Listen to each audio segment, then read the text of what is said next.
Disyembre 8 tandang bawas 14 na 2025. Espiritual na hiyas. Isayas 6:8. Mga komento sa pulong. Tagalog. Isayas 6:1. Ang kahalagahan ng pagkilala sa sukdulang kabanalan ni Jehovah ay ipinahayag sa Isayas 6:1. Nakita ni Isayas ang kadakilaan ni Jehovah sa isang pangitain na pumuno sa templo, at pinaalalahanan siya nito tungkol sa kadakilaan ng Diyos na kanyang pinaglilingkuran. Ito ay nakatutulong upang pahalagahan natin kung gaano kasagrado ang pagsamba kay Jehovah. Kapag pinag-iisipan natin ang kabanalan ni Jehovah, napalalakas ang ating pagnanais na manatiling malinis sa harap niya. Nagbibigay rin ito ng mas malalim na respeto sa ating mga panalangin at paglilingkod. 2 Isayas 6:3. Ang kahalagahan ng pagkilala sa kaluwalhatian ni Jehovah ay ipinahayag sa Isayas 6:3. Ipinahayag ng mga serapin na ang buong lupa ay punang kaluwalhatian ni Jehovah, na nagpapakita kung gaano kalawak ang kanyang kapangyarihan at katuwiran.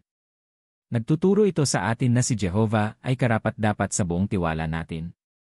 Kahit magulo ang mundo, nananatiling di nagbabago ang kaluwalhatian ni Jehovah. Ang kaalamang ito ay nagbibigay sa atin ng kapayapaan at nagpapalakas ng ating pananampalataya. 3 Isayas 6:5. Ang pangangailangan ng pagpapakumbaba kapag lumalapit kay Jehovah ay ipinahayag sa Isayas 6:5. Nakita ni Isayas ang kanyang mga kakulangan nang ihambing niya ang sarili sa kabanalan ni Jehovah. Nakatutulong ito upang mapanatili natin ang tamang saloobin sa pagsamba. Kapag kinikilala natin ang ating kahinaan, mas madali tayong hubugin ni Jehovah at tulungan tayong lumago. Pinagpapala niya ang mga nagpapakumbaba sa harap niya. 4 Isayas 6:7. Ang kahalagahan ng pagtanggap sa paglilinis mula kay Jehovah ay ipinahayag sa Isayas 6:7. Ang pagkakasala ni Isayas ay inalis, na nagpapakita na handang magpatawad si Jehovah sa tunay na nagsisisi. Ito ay nagpapalakas ng ating pagtitiwala sa awa ni Jehovah. Kapag taimtim tayong humihingi ng kapatawaran at nagsusumikap na magbago, itinuturing tayo ni Jehovah na espiritual na malinis. Nakatutulong ito upang makapagpatuloy tayo ng may panatag na budhi. 5 Isayas 6:8. Ang kahalagahan ng pagiging handang maglingkod kay Jehovah ay ipinahayag sa Isayas 6:8. Tumugon si Isayas, "Narito ako." Isugo mo ako, na nagpapakita ng kusang loob na pagnanais kahit hindi niya alam ang lahat ng detalye.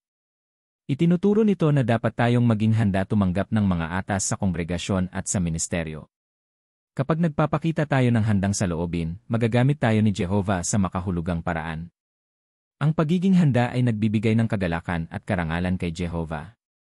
6 Isayas 7:4. Ang kahalagahan ng pananatiling kalmado kapag may kinatatakutan ay ipinahayag sa Isayas 7:4. Sinabi ni Jehovah kay Isayas na huwag matakot sa mga banta na mukhang mapanganib ngunit hindi magtatagumpay. Tinuturuan tayo nito na manatiling matatag kapag humaharap sa problema o pagsalansang. Alam ni Jehovah ang hangganan ng bawat banta sa atin.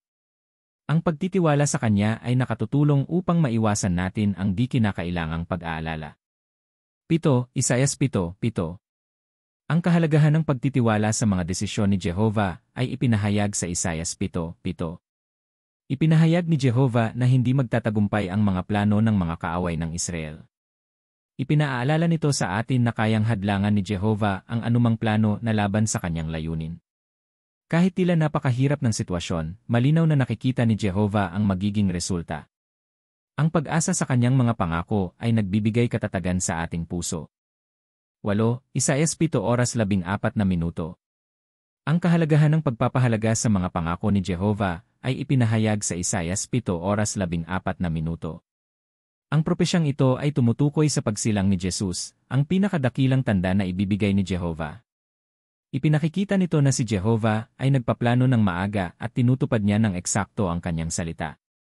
Ang pagninilay dito ay nagpapalakas ng ating pagtitiwala sa lahat ng pangako ni Jehovah tungkol sa hinaharap. Pinatitibay rin nito ang ating pagpapahalaga sa papel ng Mesyas sa layunin ng Diyos. Isayas 7:15. Ang kahalagahan ng moral na pagkilala kung ano ang tama at mali ay ipinahayag sa Isayas 7:15. Inilalarawan ng talatang ito na ang batang ipinangako ay lalaki na marunong pumili ng mabuti at tumanggi sa masama. Inaanyayahan tayo nito na palakasin ang kakayahan nating gumawa ng matuwid na desisyon. Ang pag-aaral ng Biblia at panalangin ay tumutulong upang malinang ang mabuting paghatol. Pinagpapala ni Jehovah ang mga palaging pumipili ng mabuti. 1-0, Isaias 8 oras 10 minuto. Ang pangangailangan ng pananatili ng pagtitiwala sa suporta ni Jehovah ay ipinahayag sa Isaias 8 oras 10 minuto. Maaaring magplano at magsanib puwersa ang mga kaaway, ngunit mabibigo sila dahil kasama natin ang Diyos.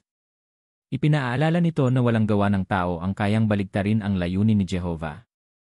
Kapag nakararanas tayo ng presyon o pagsalansang, nananatili tayong kalmado dahil alam nating sinusuportahan ni Jehovah ang kanyang bayan. Ang katiyakang ito ay nagpoprotekta sa ating kapayapaan at nagpapalakas ng ating tapang. 11, Isaias 8 oras 12 minuto. Ang kahalagahan ng pag-iwas sa takot sa mga sabuatan o banta ng tao ay ipinahayag sa Isaias 8 oras 12 minuto. Sinabi ni Jehovah sa kanyang bayan na huwag magbahagi ng takot na nararamdaman ng iba. Sa ngayon, maraming tao ang nag-aalala tungkol sa politika, mga bulong-bulungan, at mga pangyayari sa mundo. Nananatiling nakatuon ang bayan ni Jehovah sa mga pangako ng kaharian at hindi sa takot ng tao. Nakatutulong ito upang manatili tayong espiritual na matatag at may tiwala. 12, Isaias 8 oras 13 minuto. Ang pangangailangan ng pagpapabanal kay Jehovah sa ating puso ay ipinahayag sa Isaias 8 oras 13 minuto. Sinabi ni Jehovah sa kanyang bayan na magkaroon ng malalim na paggalang sa kanya. Kapag si Jehovah ang siyang tunay nating iginagalang sa tamang paraan, nawawalan ng kapangyarihan ang mga banta ng tao. Nakatutulong ito upang manatili tayong tapat sa gitna ng presyon. Ang pagpapabanal kay Jehovah sa ating puso ay nagpapalakas ng ating pagtitiis at nagpapanatili sa atin na tapat.